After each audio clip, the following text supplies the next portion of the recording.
हम ममता झा समस्त मिथिलावासी के गोर लागे छी। बटगबनी गाबऽ जा रहल छी। जय मिथिला, जय मैथिली, जय माँ जानकी।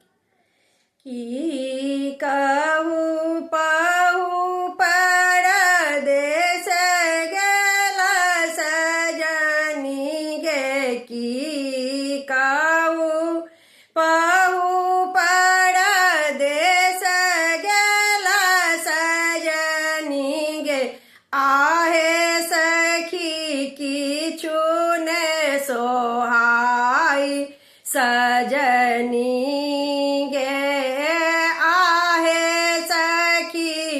किछु ने सोहाई सजनी गे, खूजल के नीरबाहु सजनी गे, खूजल के नीरबाहु सजनी गे,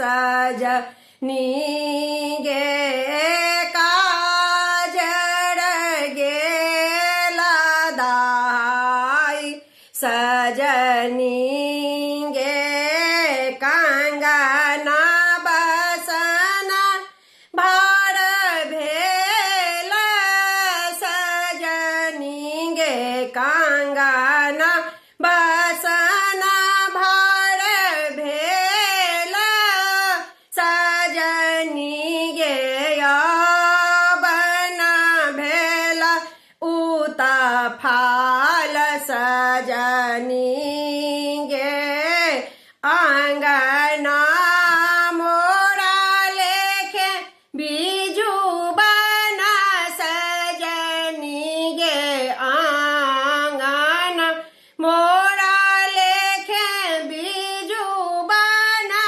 सजनी गे, घर भेल दिवस अन्हार सजनी गे, घर भेल दिवस अन्हार सजनी गे, जाऊं प्रीतम नहीं आता सजनी गे, जाऊं प्रीतम नहीं आता सजनी गे, मरबा जहर बिख खाई सजनी गे, मरबा जहर बिख खाई सजनी गे।